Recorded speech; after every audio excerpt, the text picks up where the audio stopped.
Ассалаумағалейкум. Бүгінгі сабақта жалпы контрагенттер жайлы айтатын боламыз. Контрагент деген оны қалай құрамыз, қалай сайлап етеміз. Контрагент деген жалпы бізден сатып алатын және біз сататын клиенттер, фирмалар. Оны құрудың бірнеше жолдары бар. Мына продажа деген кіреміз, мына жерде контрагенты деген бар. Осы покупки деп мына жерде контрагенты деген астында. Mesela mına жерде покупки деген осы жерде контрагенты деген бар. Оған әлі тоқталамыз. Оған міне ашқан кезде контрагенты физические лица, юридические лица болып тұрады. Физические лица деген ИП, одан кейін частный клиенттер, бірігіп алып кететін клиенттер, ал юридические лица деген олар тұлғалар. Енді біз физические лицаны қарастырайық бүгін.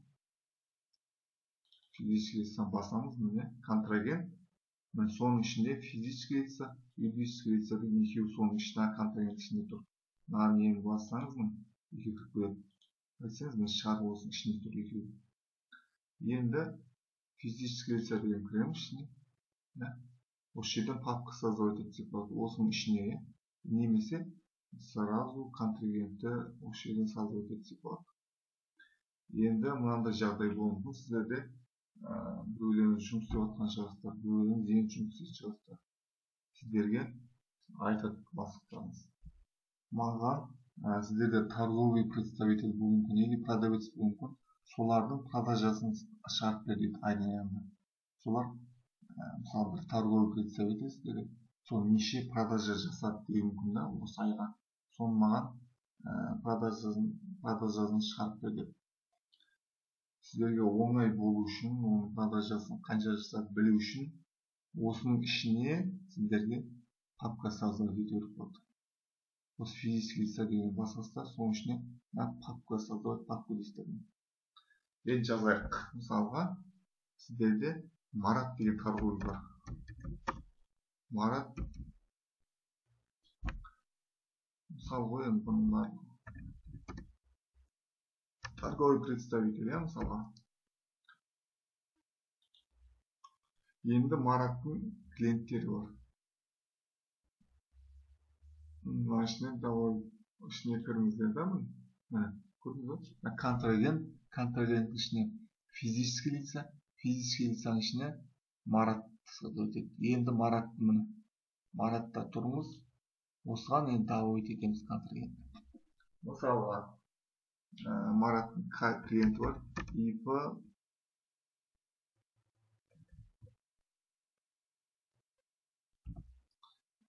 Астана Моторс дейді. Астана Моторс деген клиент бар. Мына жерге бақтыңыз шығар. Бізде ол покупатель. Физический лица, бізде покупатель. Егерде инден создавать ету болса, мына жерге ин жазасыздар.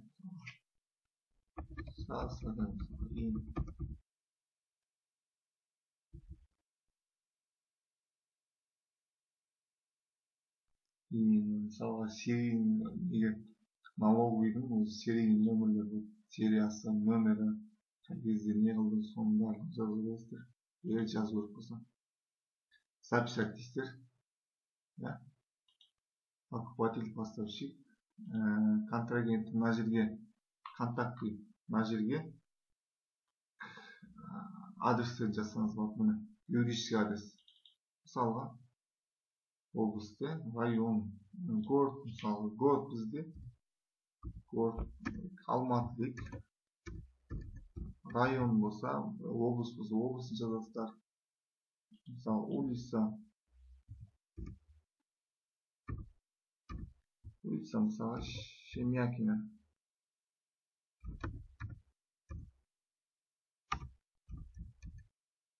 Шемякина, дом 11.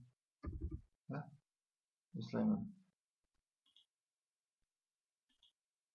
Егер юридический адреспен фактически өзінің тұратын жұмыс істейтін жері бір болса, мына жерде копировать етесіздер, мына жерге қойасыздар.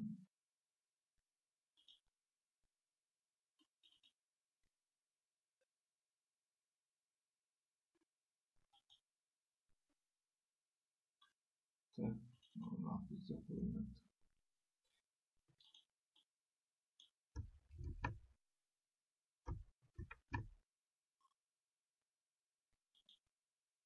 Сейчас келмейсің. Мына жерге жазып қайтадан жазып өтемін. Телефон мысалға, телефон болса, мысалға телефон жазсаңыз болады.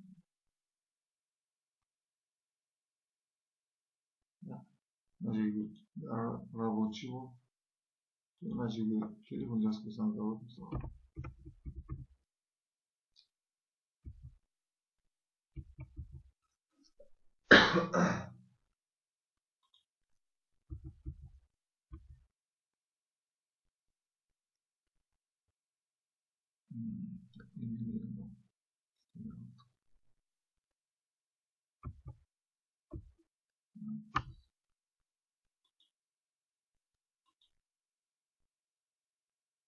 Рабочий телефон мына жерге. Комментарий дегенге сол жерге комментарийға жазып қойсаңыз да болады. Негізі комментарийді қолданып жүрген дұрыс. Мына жерге жазсаңыз да болады. Мына жерге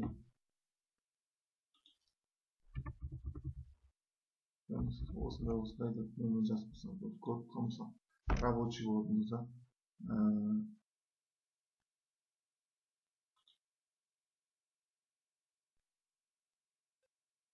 жетпіс екі.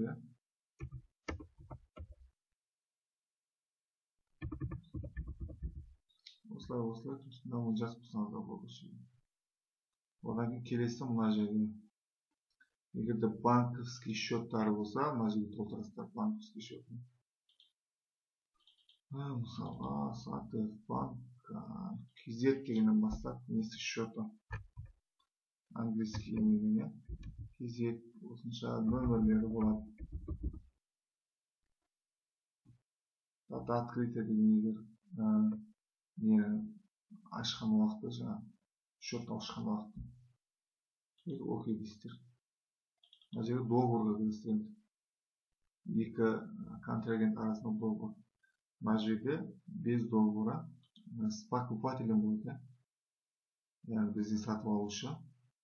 Мына жерде по заказам дегенде осы жерде по договору с селом өзгертесіздер. Мына жерде контролировать сумму задолженности, яғни неше суммаға дейін қарыз бересіздер, соны жазып қойсаңыздар болады. Мысалға, миллионға дейін қарыз беретін болсаңыздар ол кісіге. Онда миллион жазып қойсаңыздар, миллионнан асып алса, уже оларға автоматически продажа жасалмайды. Админ сонда істейді. Егер 2 миллион десе, 2 миллионнан артық продажа жасаса, ол одан артық продажа жасалмайды 2 миллион. 2 миллионға дейін жасалады, 2 миллионнан артық жасалмайды. Дополнительный дегенге мына жерге тепсем дейді, қандай бағада болады ол бізге? Оптовый бағадан алуы мүмкін, розничный бағадан алуы мүмкін. Оптовый деп қояды бізге. Окей дейміз. Окей. Міне. Астана Моторсты ұзамат еттік.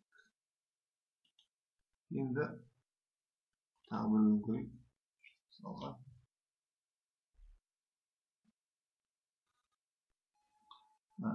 Мысалға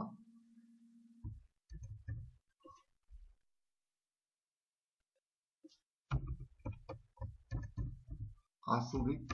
Мысалы Барс базар. Барс базар. Барс базарда жаңағы Мараттың торговый клиенті. Лицо. Мына жерде ең болса жазасыздар. Контакт нөмірін жазып қойсаңыздар болады. Договор. Договорға прочие деп тұр.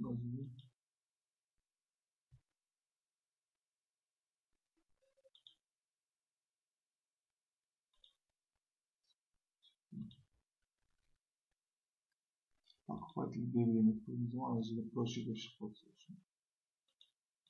Ана жерге кіреміз. С покупателем.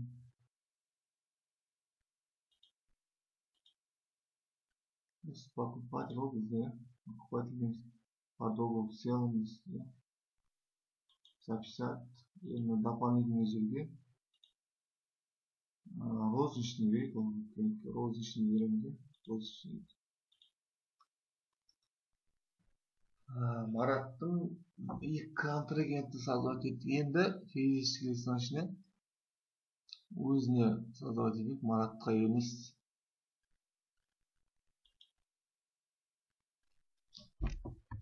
Частный лицо.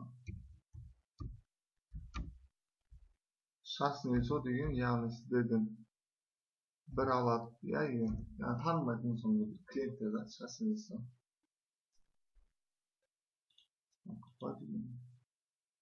Физический лицо.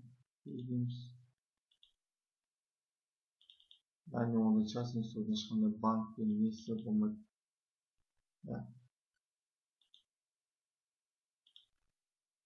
Частный лицоларға біз розничный сатамыз.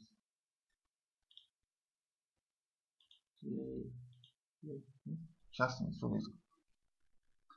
Немесе тағы бір контрагент создавать етейік.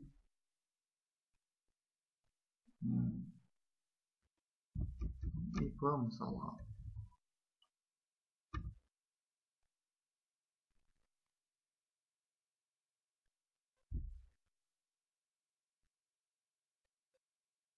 ИП азамат дейікші. Азамат дейікші. Покупатель. Физический лицо. Индері болса, маған жазып берсін. Контактісі болса, контактісін негізі жазып жүрген жақсы, өйткені ертең бұл бірдеңе болған жағдайда звондап нөмірі болса звондай салып тұр. Дополнительный жерге біз оптовый жерде оптовый клиент. Оптовый яғни қалатын клиенттер. Ол оптовый розничный дегеніміз ертең оны реализация, яғни сатқан кезде біз бағаларын қоямыз, көрсетеміз сіздерге товарлардың бағасын қалай қоятынымыз.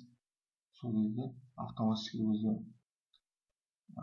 клиенттерге сол қойған бағамыз шықты. Автоматически шығатын болса, оптовый бағамен қойған болса, оптовый баға, розничный баға болған болса, розничный баға шығатын болды.